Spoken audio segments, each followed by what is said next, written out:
Assalamualaikum warahmatullahi wabarakatuh. Waalaikumsalam warahmatullahi wabarakatuh.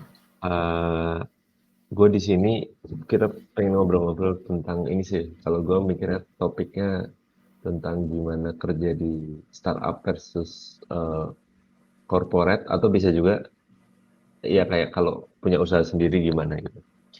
Nah, gue pengen mengenalkan suatu tools dulu nih sebelumnya. Nggak share screen, share screen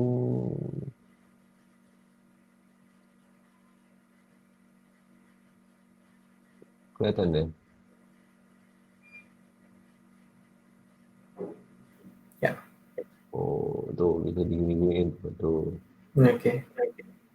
Uh, gue yang gitu. Jadi gue mau kenalin namanya Lean Coffee. Sebenarnya ini kayak apa ya, tools buat ini sih. Dia tuh kayak salah satu dari agile agile framework ya.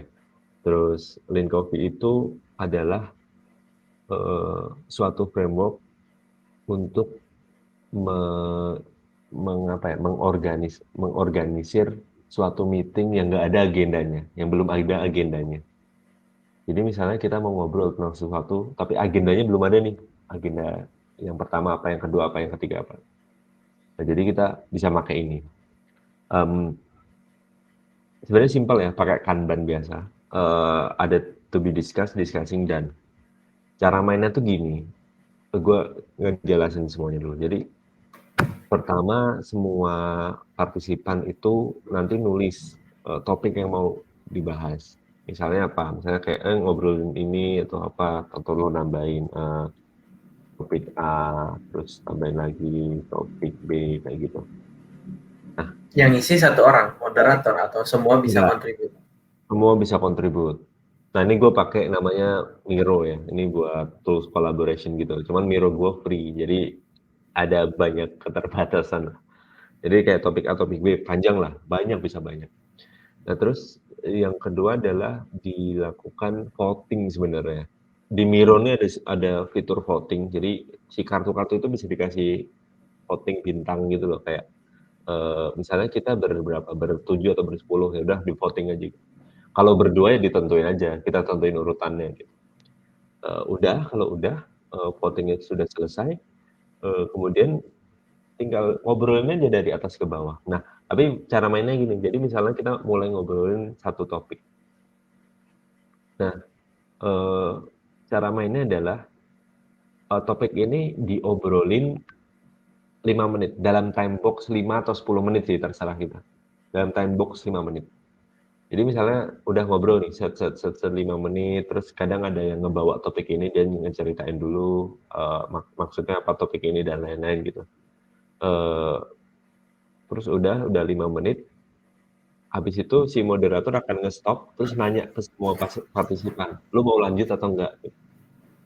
Eh, di Miro juga ada fiturnya, jadi kasih jempol gini, jadi kayak pilihannya gini, gini sama gini gitu.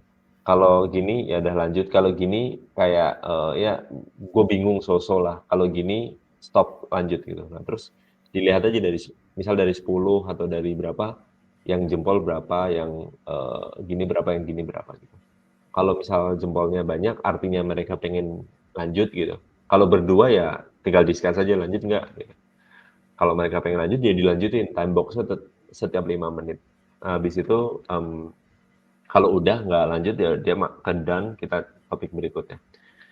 Pengalaman gue pakai ini tuh ini, jadi dia concise.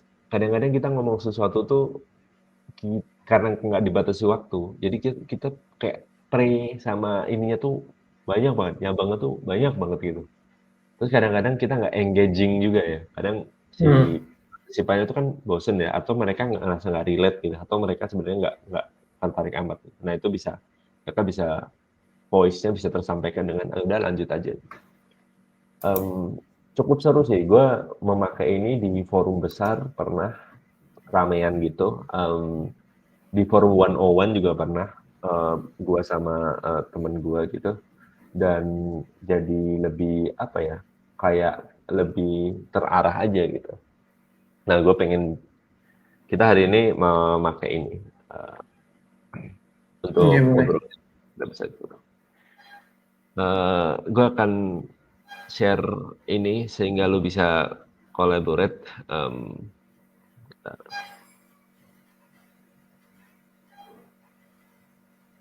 Tapi lu punya Miro nggak ya?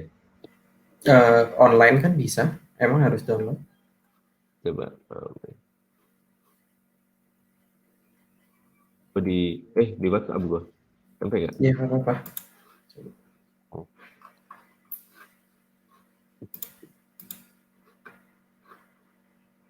Kok delay gini ya? Belum masuk di WhatsApp tuh, baru masuk.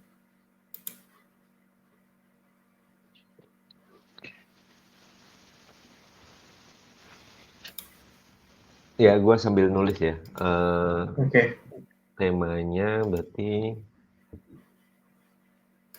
bekerja di startup versus corporate Oke. entrepreneur.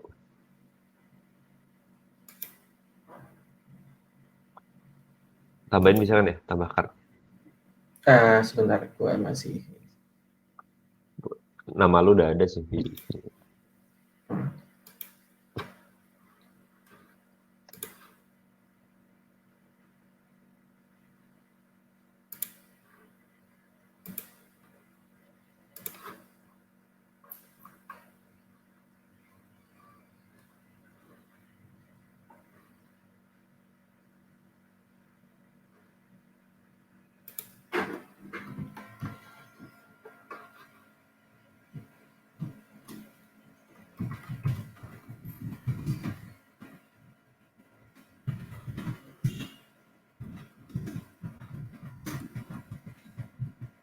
Kita batasi mungkin cukup 5 menit kali ya, sampai Iya. 6.26 untuk topiknya. Nanti kan kita bisa, oh ya di sini semua hal harus di time boxin. Jadi ya Oke. kadang-kadang kalau kita dapat deadline kan otak lebih kerja ya. Oke.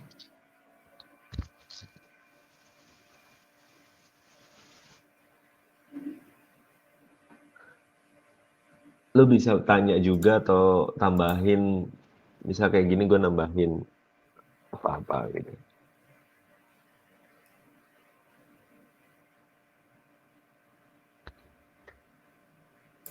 Nambahin apa maksudnya, Tom? Sorry. Nambahin atau nanya gitu. Ini maksudnya apa gitu.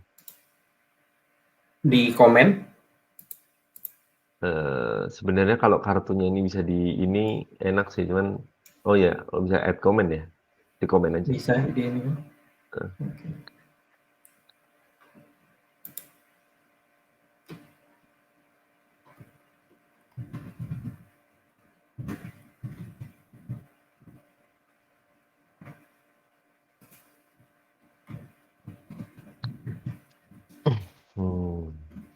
Gue paling cukup sih. Sisanya sama.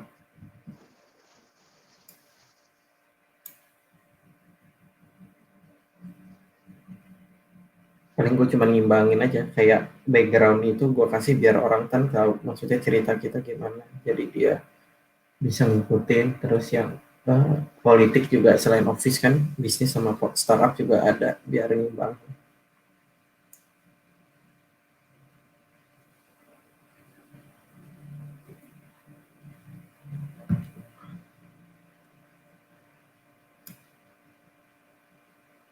Masih ada waktu 3 menit di ini aja, dimaksimalkan. Gimana bisa 3 menit?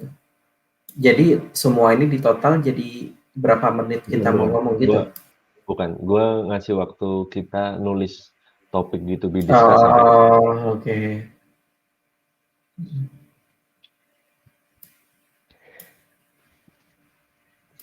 orang live streaming jam 6 siapa yang nonton ya? Kan?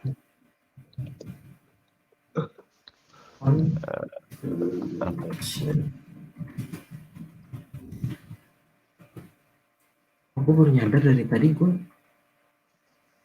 ini caps lock semua kayak orang ngegas. Itu dari mana ya asalnya caps lock kayak orang ngegas tuh? Gue juga nggak tahu ya. Mungkin kesepakatan bersama kalau gede tuh jadi nadanya tinggi gitu kali ya.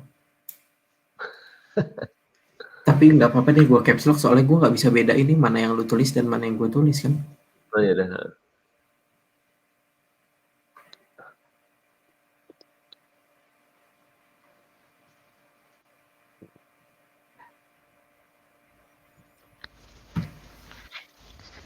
Apa lagi ya?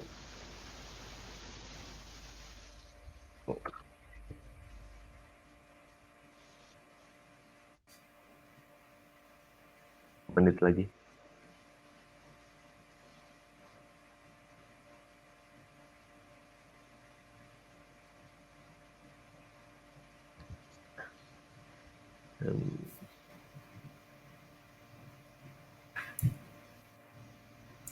Mantap, gue bekerja keras sekali sih. Wow.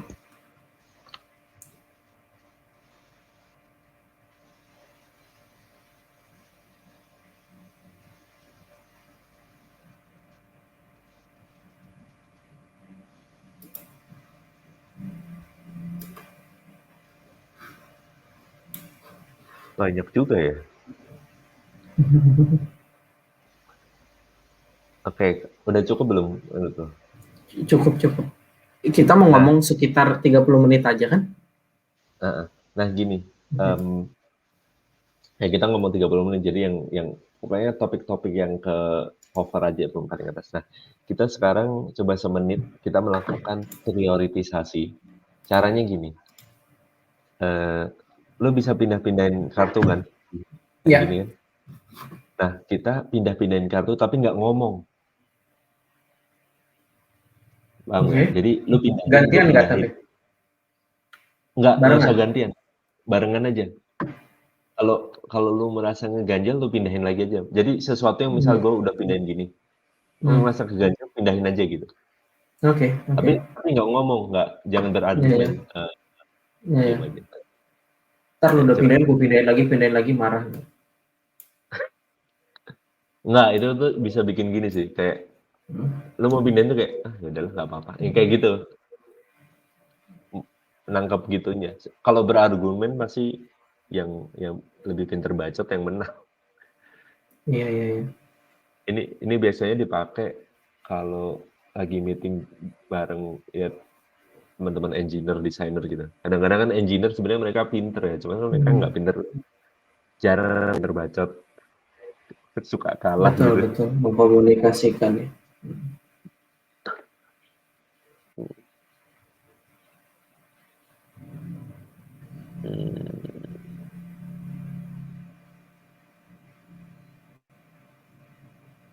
Ini apa bedanya sama yang ini kan? Sorry.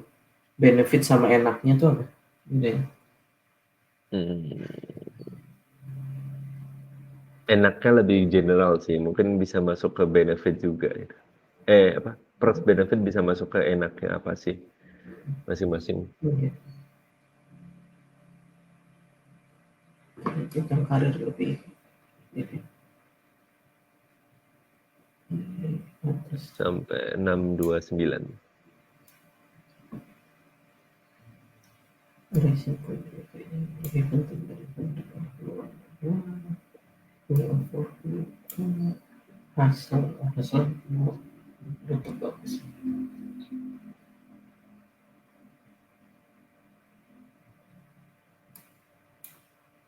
Tuh.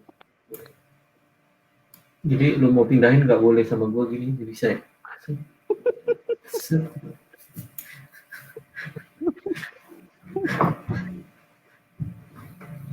Nah, oke, ayo. Udah ya, oke. Nah, sorry terakhir nih, work life balance kayaknya enak dan gak enaknya tuh duluan deh kayaknya. Ya udah nggak apa-apa Gua pindahin aja kan, masih gua kan nggak butuh persetujuan lo kan, gua pindahin aja. Bener kayak gitu. Kok lu geser-geser mulu ininya? Jangan digeser gitu. Enggak gua geser. Oke, kita mulai ya. Nah, di Miro itu ada timernya. Cuman karena gue gratis, gue pakai timernya Google. Iya, nggak masalah lah. Nah, 5 menit ya. Nanti kalau ini bunyi kok dia. Bentar, kita mulai dari awal. Dimulai dari ya sekarang. Nih, gimana dulu nih? Cerita tentang background masing-masing di awal biar orang ngikutin ceritanya. Jadi kan kita mau cerita dari sisi pengalaman kita kan. Jadi ya jelas ini nggak akan berlaku ke semua orang, tapi untuk orang biar dapat konteksnya, gue coba mungkin mau cerita dulu. Jadi sebenarnya cerita kita kan sama kan. Kita bermula dari kuliah, ketemu bareng, kemudian sebelum lulus itu lu ngajak gue project bareng dan ada teman lain karena dapat project dari dosen ya, betul. Nah dari situ mulailah perjalanan startup kita kan, mulai dari situ terus kita bikin produknya bahkan mau perlu detail nggak ya menurut lo? Bebas ya, Nanti aja asal ya. timeboxnya masuk Ya, aja. iya, detailnya nanti aja deh ya. Pokoknya kita bikinin produk untuk dosen kita itu, walaupun gagal, akhirnya kita lanjut, kita bikin produk lain, tambah-tambah teman-teman lain. Terus itu pun gagal, terus abis itu kita bikin software house, itu pun gagal, abis itu baru jalannya pisah-pisah. Lu mulai kerja di startup lain, gue mulai bisnis. Lu masih kerja di dunia startup lah, walaupun pindah-pindah beberapa tempat. Gue bisnis kosmetik, tapi sampai akhirnya corona baru gue masuk ke korporat, ke kerjaan korporat lah yang kayak multinational company gitu. Paling singkatnya gitu ya, mungkin lo ada yang nambahin. Ya, kalau gue juga mungkin secara resmi belum pernah ya, belum pernah di corporate. Tapi yang entrepreneur udah pernah. Di startup ya pernah juga. Mungkin entrepreneur bisa dibilang lebih ya sama sih kalau sekarang sama startup. Kalau corporate gue pernah magang. Gue pernah magang di salah satu BUMN di Telkom lah. Di Telkom gue pernah magang di sana. Terus gue pernah ke government sebenarnya. Government gue juga magang di Kementerian Kesehatan. Itu sih jadi mungkin sudut pandang gue lebih banyak startup ya karena sekarang lebih ya di situ gitu. Tapi at least gue pernah ngelihat lah walaupun nggak indulge, nggak masuk di dalamnya tapi kayak pernah ngelihat corporate, entrepreneur dan government. Iya. Gitu ya. Ada Jadi lagi gue nggak? disclaimer di awal, maksudnya kayak buat yang dengerin, ya ini berdasarkan pengalaman pribadi dari jalur yang kita udah jalanin aja gitu. Kayak tadi Tama bilang kan dia udah ngeliat walaupun banyak kan di startup, cuman udah pernah lihat government dan BUMN. Gua pun walaupun pernah di startup nggak pernah di startup, tapi ya fokus di bisnis. Startup pun ya startup sendiri, jadi mungkin nggak bisa diambil kesimpulan seperti startup pada umumnya yang banyak sekarang gitu. Jadi ya diserap-serap aja apa yang eh, ngerasa nggak cocok atau kayaknya nggak gini, ya pasti ada karena kan beda kan ya ceritanya. Ini dari sudut pandang gue sendiri aja sama Tama gitu.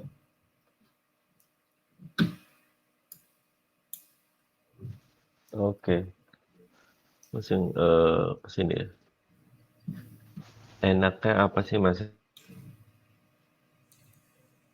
Oke, lu dulu deh coba. Oke. Mungkin dari kalau startup ya enaknya gue mau bilang culture tapi culture ada nggak enaknya juga. Tapi ada culture yang enak nih. Culture yang enak tuh ini. Menurut gue kayak dia lebih bebas ya. Bebas dalam artian rules itu kalau di startup tuh rules mengikuti inovasi gitu. Jadi inovasinya tuh diharapkan maju terus. Nah rulesnya tuh catch up gitu. Terus kadang-kadang dia flat, organisasinya flat. Jadi antara misal bos lu sama lu tuh deket gitu. Lu mau ngobrol sama CEO atau yang bikin perusahaan juga bisa gitu. Tinggal chat aja atau tinggal set up meeting gitu. Dan di beberapa startup yang gede pun masih kayak gitu sih. Ya kalau dia ada waktu ya tentunya. Dan lo punya sesuatu yang bagus untuk di omongin. Terus dia itu ini nggak kalau enaknya kalau di startup dia nggak segan-segan untuk mengubah way of working atau cara kerja atau apapun itu, bahkan produknya, ngubah bisnisnya bahkan, untuk mencapai objektif yang dicapai, yang pengen dicapai. Eee, Contohnya meeting aja, meeting tuh udah apalagi di corona gini tuh semakin berkembang tuh. Cara meeting lama pasti akan obsolete nih. Cara meeting harus ketemu gimana-gimana, set-up waktu. Eee, jadi kayak sekarang meeting pakai dokumen kayak gitu, pakai tulisan kayak gitu. Itu sih lebih ke enaknya di startup. Kalau lu ada bisa ngasih sudut pandang lain? Kalau gua eh, mungkin kebanyakan orang termasuk gua sebelum masuk ke korporat akan berpikir, oh benar startup tuh culture-nya lebih enak, terus lebih flat. Tapi ternyata setelah gua masuk korporat, aduh terlalu normatif sih. Cuman memang benar-benar tergantung korporatnya. Kayak misalkan gue contoh nih ya, gue masuk di korporat gue yang sekarang tidak sejauh itu jenjang karirnya sampai ke top. Maksudnya misalkan gue nih, gue baru masuk 4 bulan, posisi gue juga nggak tinggi-tinggi banget, tapi gue Hmm. masih bisa menjangkau sampai ke pemilik perusahaan gitu. Kayak Hmm. beberapa kali gue meeting sama kayak keluarga pemilik perusahaan gitu, yang top level manajemen bisa juga. Jadi sebenarnya memang beda-beda ya, tergantung korporatnya. Tapi memang gue setuju sih rata-rata korporat itu karena mungkin karena besar organisasinya, jadi nggak mungkin bisa flat dan sefleksibel startup. Jadi harus ya apa namanya, untuk bisa menjangkau ke atas susah. Memang mungkin korporat gue apa ya, sedikit pengecualian. Cuman kalau dibanding entrepreneur, ada enaknya juga kalau misalkan kita bahas culture ya. Kadang gini, kalau di entrepreneur kan kita harus bikin sendiri nih semuanya, start dari awal. Padahal di awal itu pasti fokus kita nggak culture ya, pasti fokus kita gimana bisa survive usahanya. Kadang-kadang kita nggak sadar bikin culture-nya jadi jelek gitu. Kita Ya, yang ya. mulai duluan gitu ya kan. Makanya enaknya mungkin di startup atau corporate kita nggak perlu mikirin itu gitu. Oh ya, culture yang ada apa, kita menyesuaikan gitu. Mungkin apesnya lu diterima di tempat yang nggak sesuai culture-nya, salah SDM-nya lah, harusnya kan nggak bisa masuk. Ya itu mudah gitu solusinya. Maksud gua bukan mudah ya, maksudnya sederhana gitu solusinya. Ya lu nggak mungkin ngerubah culture-nya, lu tinggal pindah gitu, atau lu menyesuaikan diri dengan culture yang baru. Tinggal dua itu. Gitu. Tapi kalau untuk entrepreneur, saat lu nggak sadar, kayak gue cerita, nggak sadar nih, kayak pengalaman gue nggak sadar bikin culture jelek terus, untuk lu nggak bisa biarin gitu, lu nggak bisa menyesuaikan karena lu tahu itu jelek, lu juga nggak bisa pindah karena itu usaha lu gitu. Dan Hmm. jadi lu mau nggak mau harus ngerubah gitu. Jadi culture tuh tanggung jawab Hmm. lu, dan itu wah susahnya minta ampun gitu. Padahal di perusahaan yang skalanya di bawah 10 orang gitu yang kerja, wah udah susah gitu untuk merubah culture kalau kita ngomong culture. Nah, waktunya habis, mau tambah atau enggak? Boleh, baru satu sisi kan ya. Nah, Gue udah nambahin mulai. sih satu lagi, enaknya yang menurut gue signifikan. Gue nggak bisa bandingin sama startup, tapi kalau misalkan jadi entrepreneur sama kerja di korporat, ya simple, enaknya adalah lu dapat penghasilan tetap. eh, di korporat ya lebih enak, lu dapat penghasilan tetap, itu bisa membeli ketenangan lu, itu bisa membayar semua eh, pengeluaran lu, simple tuh. Tapi enaknya di entrepreneur adalah walaupun penghasilannya nggak tetap, tapi kadang tinggi sekali Ya, gitu, ya. tidak selalu rendah gitu. Jadi itu Hmm. bisa membeli apa ya, eh, masa depan, apa ya, kayak wealth lah gitu. Jadi Hmm. Hmm. lu nggak bisa mengharapkan lu kerja di korporat lu bisa makmur gitu kalau bahasa gue ya. Jadi lu Ya, bisa bisa kaya raya gitu. Itu pengalaman gue sih. Jadi kalau lu mau kaya raya, lu ya high risk high return lah. Jadi lu benar. harus ambil resikonya, tidak bisa dapat dan tidak tenang di entrepreneur. Tapi kalau lu mau tenang di korporat gitu, menurut gue sih enaknya kayak gitu. Enak, gue mau sudut pandang enaknya entrepreneur sih. Gini, kalau startup corporate tuh somehow ruang gerak lu, ujung jalan perjalanan, ujung akhir journey lu tuh kelihatan gitu. Kayaknya kelihatan lah. Mungkin samar, tapi tetap kelihatan. Entrepreneur tuh lu sangat endless possibilities ya.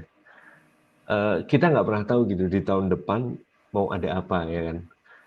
Kayak pengalaman kita aja malah kayak apa ya, kita bisa kenal sama banyak orang, kita bisa ya waktu itu liburan bareng kayak gitu-gitu tuh Iya, iya, nggak kebayang. kadang sebulan sebelumnya susah makan, bulan depannya bisa foya-foya, itu tuh mungkin banget.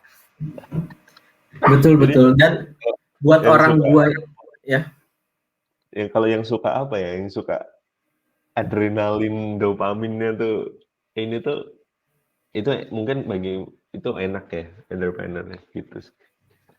iya, makanya emang ada kan tergantung tipe resiko orang masing-masing kan. Mungkin buat gue yang moderat, aduh, gue nggak nyangka kalau kerja di korporat tuh bisa memberikan ketenangan seenak ini gitu. Mungkin banyak lah teman-teman gue yang sebelumnya gue bilang, sorry, cerita sama gue enak ya mal kerja di korporat. Nggak, enak ya kerja usaha sendiri, bisa ngatur waktu, bisa dapat duit lebih banyak, bla bla bla gitu. Gue akui bener gitu. Dan gue ngerasa sebelum gue di korporat, iya benar, jadi kebutuhan gue untuk bisnis enak banget dengan alasan itu, tapi karena gue terpaksa dan akhirnya gue nyobain korporat, gue nggak nyangka hidup gue bisa setenang ini gitu. Karena lu nggak perlu mikirin kayak, oh besok lu mau duit dari mana, bulan depan lu duit dari mana gitu. Ya memang kembali lagi ke profil resiko orang masing-masing sih, tapi buat gue sebelum teman-teman mikirin mau lebih enak bisnis daripada korporat, wah itu ketenangan, lu nggak perlu mikirin apa-apa gitu, ada pemasukan tetap tiap bulan itu, take it for granted sih, itu bener-bener hal yang ngaruh banget sama stres dan kesehatan mental lu sih kalau buat gue ya. Ya, dari gue cukup sih kayaknya mau pindah topik atau Boleh kita ke nggak enak biar masuk, biar enak nih start soalnya of cerita. Jadi boleh, benefit tuh, gue mau cerita sedikit ya. Jadi ya gue nih hoki nih, jadi di korporat mungkin rata-rata semua korporat 20 menit. sama ya, jadi ada asuransi atau biaya kesehatan lah seandainya lu sakit atau keluarga lu sakit kan. Kebetulan banget, gue kan sebenarnya korporat juga baru kan, ini bulan keempat gitu. Jadi baru lulus probation, setelah bulan ketiga baru dapat benefit itu di bulan ketiga juga gitu setelah lulus. Nah, kebetulan banget saat itu istri gue sakit. Dan memang dia biasanya memang sering sakit gitu, setiap tahun ada aja sakit yang agak besar sampai harus ke rumah sakit dan apa-apa. Nah, biasanya saat-saat itu menjadi saat yang stressful buat gue, karena gue mau gak mau harus keluar uang itu dong, padahal gue nggak tahu gue butuh apa ke depannya gitu. Dan gue juga bukan yang punya tabungan banyak karena bisnisnya belum jalan. Nah, tapi pas gue dapat benefit ini nih di di korporat, enak banget tuh. Jadi gue nggak perlu mikirin, udah gue bisa fokus kerja, bisa fokus istri gue biar sehat tanpa mikirin perlu biaya berapa tuh buat sampai istri gue sembuh. Itu gue baru ngerasain banget sih. Peace of mind ya, peace of mind ya. Peace of mind gitu. Kadang lu tenang itu ya, tenang itu tuh kayak overrated gitu kadang yang kita bisa. Gue karena sebelumnya nggak ngerasa, jadi merasa enak banget gitu bisa ngerasain itu gitu. Kalau menurut lo apa tuh benefit atau perks-nya dari semua alternatif ini? Sebenarnya ini normatif ya, normatif. Gue pengen ngomongin startup, tapi nggak semuanya maksud gue. Tapi ada beberapa startup yang ini sih, ngomongin tadi ya kesehatannya. Di tempat gue yang dulu dan di tempat yang gue sekarang, tapi beberapa waktu yang lalu ya, kalau sekarang sudah berubah. Itu tuh dia ini, apa namanya, sistem benefit kesehatan itu reimbursement, no limit. Jadi, lu bisa reimburse berapapun aja, tapi reimburse ya, bukan ini. Nah, jadi ada temen gue waktu itu lahiran, itu beberapa tahun lalu sih. Kalau sekarang udah pakai asuransi, jadi ya ada limit-limitnya ya. Jadi waktu itu ya periksa aja dokter terus, periksa dokter terus kayak rumah sakit pilih yang paling mahal, ruangan pilih yang VIP kayak gitu. Cuman memang reimbursement, jadi kan kadang ngukur kemampuan dia dulu kan dia bayar duluan di depan ya. mungkin utang atau apa ya gitu, tapi kan kalau reimburse kan artinya lebih aman lah ya, apa, duitnya bakal bisa diganti gitu. Tapi nggak semuanya sih kayak gitu, itu beberapa aja. Terus, yang lainnya lagi, perks and benefit, dulu work Gue from home ya, dulu work from home sih. ya. Startup kan banyak yang work from home, terus lo bisa kerja kapan aja. Bahkan ada satu temen gua, ini legend banget, dia di salah satu unicorn, dia itu masuknya siang menuju sore, pulangnya malam gitu. Jadi pagi sampai siang tuh nggak tahu ngapain, tidur kali atau main game. Gitu. Cuman sekarang itu sudah jadi benefit, ya kalau ada yang menganggap benefit itu jadi benefit semua orang sih di masa pandemi. Setuju sih, itu gue juga mau bahas itu kebetulan. Jadi memang waktu zaman gue masih usaha juga salah satu benefit paling enak menurut gue itu lu bisa ngatur pace kerja lu sendiri gitu. Memang nggak 100% karena kita kan harus adalah kerja sama tim, ada juga harus sama klien dan sama pihak luar lah. Cuman ya mungkin 80%, 70% lu bisa atur waktunya. Jadi enak lah kadang lu mood ngerjain malam-malam atau pas kerjaan lagi banyak lu full nggak libur gitu sebulan 1 minggu pun full kerja, tapi saat kerja lagi slow down lu nggak terlalu apa namanya perlu gitu, lu bisa seminggu full libur gitu tanpa lu harus ngajuin cuti dan lain-lain. Dan salah satu yang paling gue manfaatkan itu adalah enak saat nanti saat misalkan waktu usaha terus kerjaan nggak terlalu banyak, gue bisa liburan atau kerja dari manapun enak gitu. Karena gini, gue ngerasain enaknya adalah kayak kalau misalkan lu pasti sering denger lah gitu, kayak oh Sabtu Minggu puncak pasti full. Dulu waktu zaman usaha gue pasti bingung kayak ngapain sih orang ke puncak gitu Sabtu Minggu, udah tahu pasti rame masih aja tetap jalan gitu. Dan sekarang gue baru ngerasa karena orang nggak punya pilihan gitu. Nah dulu tuh gue merasa enak banget karena gue punya pilihan itu gitu. Saat tiket murah gue bisa pilih liburan saat itu, atau saat-saat sepi gitu orang kerja gue liburan saat itu, nanti gue kerjanya saat Sabtu Minggu gitu kan bisa. Nah dulu kita bisa gitu gitu, sekarang nggak bisa. Enaknya entrepreneur itu sih. Iya, iya, ya itu mungkin jadi tambahan entrepreneur ya. Oh waktunya habis. Gini ya, Oke, kita pakai lanjut. pakai jempol ya. Lu mau lanjut? Bingung Jempol tuh atau gimana, gue nggak lihat. gini? Lu lihat ini gue nggak sih? Enggak. Bentar. Oh Jempol di video lo ya. gini gitu. Oke. Jadi kalau gini lanjut, gini lu Oke. bingung, gini Oke. ya. Oke ya. Siap, 1, 2, 3. Ulang. Iya padahal Satu, maksudnya sama ya, lanjut satu, apa enggak kan. lanjut tuh maksudnya lanjut ngobrolin ini. Kalau gini, Iya nah lanjut ke topik berikutnya. Satu, iya. 2, 3. Oke. Karena gue bingung, lo ini jadi lanjut topik berikutnya. Oke. Nggak enaknya apa? Nah, karena gue orang yang negatif ya, banyak melihat sisi negatif dulu daripada positif, banyak nih nggak enaknya. Jadi gue coba mau memprioritaskan dulu, jadi mungkin bisa lo mulai duluan. Startup nggak enaknya, yang pertama jelas bisnisnya ya. Artinya gini, kemungkinan tutupnya tuh lebih gede gitu dari corporate. Apalagi yang PT, yang BUMN apalagi. Banyak dengar kayak yang kehilangan pekerjaan bukan karena kerja dia jelek, karena bisnisnya tutup aja.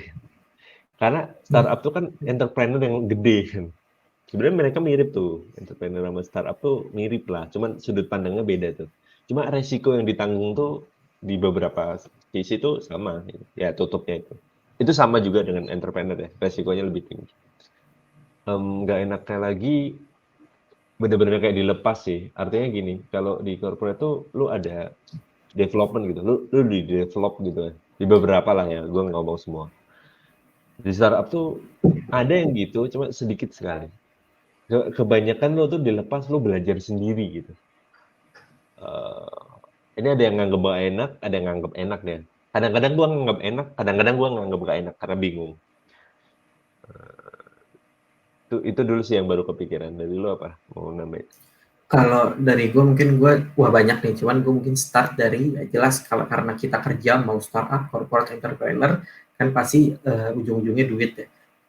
Jadi kebalikan dari enaknya tadi, kalau misalkan di entrepreneur kayak gue bilang, lu bisa sangat naik turun lah gitu, apalagi di fase-fase awal ya. Mungkin kalau udah lama dan established mungkin udah lebih stabil pendapatannya, tapi kalau misalkan awal kayak pengalaman gue, misalkan di tahun pertama bisa banget lu di bulan 1 bulan tuh bisa sampai dapat puluhan juta, padahal itu di tahun pertama gitu. Lu nggak bisa, menurut gue ya, akan sangat kecil kemungkinan lu bisa sampai dapat 80 juta gaji gitu waktu awal-awal lu ngerintis korporat gitu. Even saat nanti lu udah naik sampai ke top, jadi top manajemen, itu tetap aja akan diiringi sama pengeluaran lu. Jadi lu nggak akan bisa ngerasa kayak, oh gue punya uang banyak gitu, just to pay the bill gitu. Jadi nggak akan bisa lu merasa makmur bahkan udah dengan trik investasi atau apa menurut gue ya. Tetap aja ya ujung-ujungnya ya udah nanti pengeluaran lu akan jadi juga akan nambah, jadi ujung-ujungnya paling selisihnya juga nggak banyak. Beda banget sama entrepreneur, cuman nggak enaknya entrepreneur ya gitu, itu tadi nggak enaknya korporat ya. Jadi ya udah, kenaikan gaji lu ya segitu-segitu aja, walaupun mungkin naik terus tiap tahun, tapi ya segitu-segitu aja, nggak bisa loncat gitu kayak entrepreneur. Tapi ya gitu, nggak enaknya entrepreneur, lu bisa ada waktu bener-bener nggak punya uang sama sekali ya, kayak cerita kita lah gitu. Kita pernah sampai di rekening nggak ada uang sama sekali, sampai untuk kita buka puasa aja kita kan harus ke masjid dan lain-lain lah, sampai harus minjem. Dan itu waktu itu kita merasa normal aja karena kita tahu resikonya gitu, dan ya udah gitu wajar, dan kita nggak berharap oh ini hal luar biasa gitu akan cepat berlalu, enggak gitu, kayak udah ini harus sabar gitu. Itu jelas gak enaknya sih, duit lah ujung-ujungnya. Iya, nggak enak corporate. Mungkin ini sih, gue pengen ambil sudut pandang lain dari startup. Kalau menurut gue nggak enaknya corporate, gerbong-gerbongannya sih. Politik Politik, ya itu maksudnya. politik. Oke. Maksudnya gini, bisa saja ganti leaders, itu ganti tuh yang di bawah-bawahnya. Meskipun sekarang itu juga masuk ke beberapa startup. Jadi gini, kalau kalau kita ngomongin tangga karir lah ya. Kalau di corporate, tangga karir bisa jadi dia enaknya, artinya udah jelas. Tapi ada sisi nggak enaknya apa? Ya susah naiknya kalau lu bukan termasuk gerbongnya si leader yang sekarang, bukan termasuk kroninya, bukan. Tapi ya gitu sih. Kalau lu masuk kroninya atau ya geng dia lah, ya enak. Tapi kalau enggak, ya susah. Di beberapa corporate seperti itu ya, menurut gua, yang gua lihat. Terus yang lain nggak enak entrepreneur ini. Nggak, oke, gue coba masukin ya, nggak enaknya korporat tuh salah satunya dibanding entrepreneur tuh gini. Kadang ada kepuasan kita untuk kerja gitu dari apa yang kita lakukan kan nggak melulu dinilai dari gaji kita berapa atau profit kita berapa. Ada juga kayak misalkan gaji lu gede tapi apa yang lu lakukan itu tidak signifikan di perusahaan gitu. Gua uh, yang gua nggak ngerasa waktu gua melakukan usaha tuh gini, apa semua yang gua lakukan naik dan turunnya itu sangat bergantung apa yang gua lakukan. Jadi saat profit tinggi, gue seneng banget. Ternyata bukan hanya gue dapat uang besar, tapi apa yang gue lakukan benar gitu. Itu kan ada kepuasan sendiri. Sedangkan di korporat lu nggak bisa dapat justifikasi seperti itu. Selain karena banyaklah gear-gear yang menggerakkan perusahaan sampai bahkan kita nggak tahu yang kita lakukan benar itu bikin perusahaan untung atau enggak. Kadang juga apa yang udah kita lakukan nggak dipakai sama perusahaan, sesimpel itu. Jadi adalah beberapa kasus kayak misalkan atasan gue, dan itu tidak salah gitu, karena kan kondisi berubah terus dan definisi benar dan salah kan beda-beda dong gitu. Jadi gue nggak ada masalah, maksud gue bukan dalam konteks bilang atasan gue salah merintahin terus akhirnya nggak dipakai, tapi emang simply nggak perlu aja. Jadi udah gue bikin nih beberapa lama, terus akhirnya nggak dipakai, udah kebuang gitu aja gitu. Jadi gue akhirnya ngerasa kayak di posisi kayak gini, lu kalau jadi pemain bola lah, lu tiap minggu latihan nih, tapi nggak pernah dimainin pas pertandingan. Nah perasaannya kayak gitulah kurang lebih lah. Jadi kayak buat apa gue latihan gitu, tapi kan lu nggak nyalahin dong lu latihan gitu, karena sewaktu-waktu lu dibutuhkan lu langsung bisa ngasih kontribusi, tapi saat lu nggak dipakai kan kayak wah gila gue buat apa gitu latihan. Nah, gue merasa di korporat kadang ada perasaan kayak gitunya. Mungkin kalau di istilahin pemain bola, kalau entrepreneur lu jadi kayak pelatih, apapun yang lu lakuin pasti akan berkontribusi lah, ngefek gitu. Jadi ada justifikasinya di lu. Tapi kalau di korporat lu seperti pemainnya lah gitu. Kecuali lu pemain utama, Messi gitu, ya lu harus bisa merasakan siap-siap kayak kerja tapi kayak nggak ngaruh gitu. Ya, waktunya Itu habis. nggak enak. Oke. Kita vote 1, 2, 3. Tapi langsung lanjut ke office politik gimana? Mumpung tadi obrolan lu nyambung. Oke, nextnya office politik 5 menit. Office Eh, politik, di mungkin gue, entrepreneur jelas ya, nggak ada perasaan kayak gitu karena lu yang membuat politiknya gitu. Jadi lu tapi tidak akan merasakan ketidakenakannya. ya, tapi menurut gue ada kalau lu berserikat, artinya lu nggak satu lu doang, lu pakai Oh, partner, oke. pakai partner Ya betul sih. ada sih kayak gitu-gitunya tuh ada tuh. Ada. Apalagi partnernya lebih dari satu, jadi untuk kayak lu mau melakukan sesuatu, lu harus kira-kira ngeliat nih partner mana yang lebih setuju, lu approach dia dulu, baru akhirnya bisa keputusannya sesuai yang lu mau. Tapi emang office politik di korporat, gue nggak tahu di startup ya ada apa enggak, tapi dengar-dengar kan ada juga ya, apalagi startup yang besar. Tapi di korporat tuh memang signifikan sekali ya, bukan perkara lu pintar atau enggak ya, bener-bener cara lu. Gue nggak suka lah pakai bahasa cari muka atau ngejilat karena itu sangat relatif ya. Tapi Ya, cara lu ngomong, cara lu merepresentasikan diri itu juga butuh, nggak hanya cukup dengan kayak lu dikasih job desk ini, lu sudah melakukan baik ya, bahkan lebih, itu nggak cukup gitu.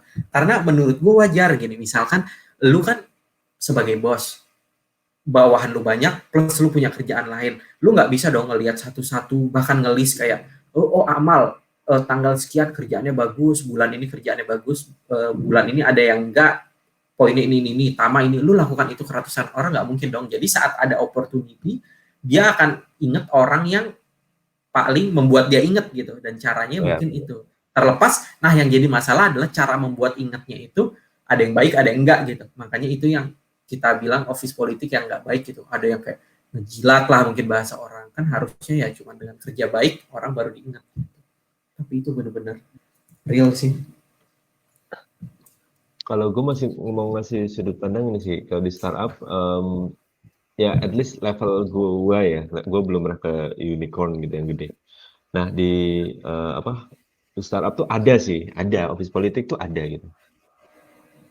Kalau menurut gue itu nggak mungkin nggak ada sih, artinya on the surface tuh pasti ada. Cuman gini bedanya, office politiknya itu lebih ke bukan ya definisinya cari muka bukan gitu, tapi kayak gimana kita bisa membuat orang melakukan sesuatu yang menurut kita bisa mencapai objektif. Jadi tolak ukurnya tuh objektif gitu. Karena kalau di startup tuh kan chaos ya, chaotic lah, keadaan chaotic, bisnis berubah, proses berubah dan lain-lain. Jadi setiap orang merasa punya sesuatu yang menurut mereka lebih bagus untuk dilakukan gitu dibanding hal lain. Itunya sih. Jadi office politiknya tuh gimana menyamakan ini tuh kita mau objektif ke sini loh. Ayo kita bareng-bareng tuh. Bukan ke kayak yang lu mention tadi gitu. Karena kalau di startup menurut gua lebih bagusnya pencapaian tuh dihitung dari objective base banget lah. Makanya ada namanya OKR gitu kan, objective key result. Sehingga yang lu mention tadi tuh bisa ke track bahkan sampai ke level individu gitu. Individu punya level OKR tercapai atau enggak. Meskipun itu tercapainya mungkin ada pengaruh pihak lain gitu ya. Ya itu bisa keukur gitu. Tapi office politiknya lebih ke situ sih. Jadi gimana caranya kita tuh tahu masing-masing kubu lah bahasanya. Kubu bisnis tuh kayak gini, engineer kayak gini, marketing kayak gini, sales kayak gini. Terus sama-sama nih mau mencapai tujuannya tuh gimana caranya. Nah, lebih kayak gitu sih kalau yang gue lihat.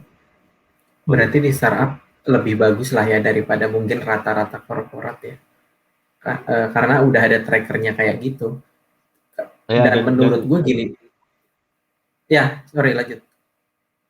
Ya, dan masalah tadi ya, apa, kayak cari muka gitu-gitu tuh mungkin ada, cuman kalau karena gini, orang-orang yang dicariin mukanya ini juga fokusnya objektif gitu, bukan jadi kalau lu cari muka tapi objektif nggak kecapai ya obsolete, menurut gue Nah, gitu sih. Jadi oke.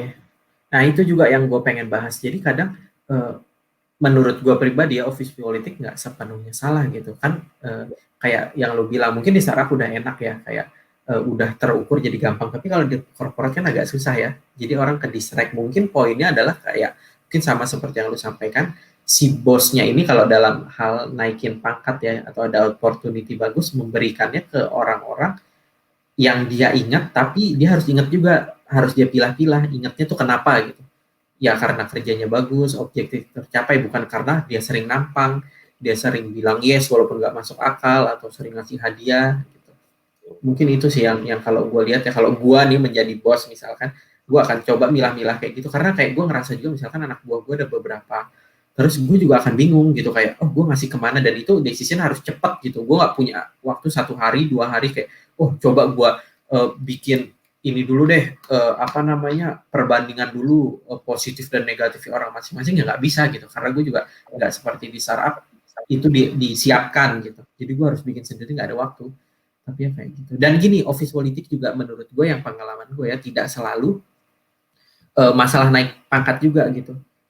Kadang juga kayak ada project-project atau kerjaan yang bikin tim. Nah, menurut gue office politik itu penting di situ. Kayak lu harus consider tidak hanya orang ini bisa kerja apa atau bisa kontribusi apa, tapi masalah dia kecocokan gitu.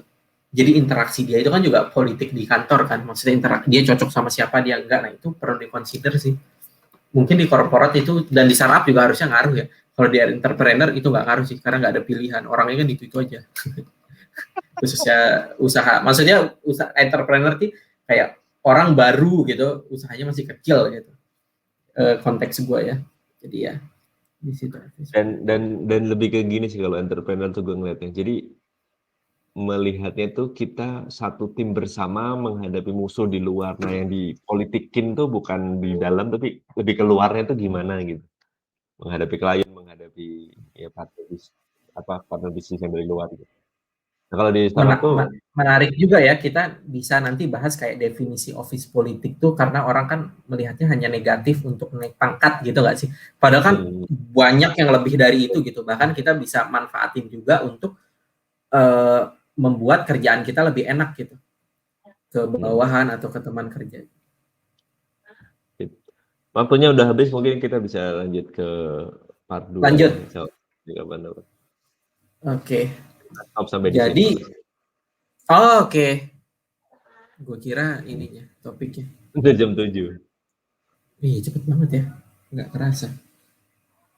Yaudah. Padahal abis ya udahlah. Ntar kita lanjut lagi. Nanti gue sambil cobain ini StreamYard ya. Oke, terima kasih. Yuk, bentar. Thank you.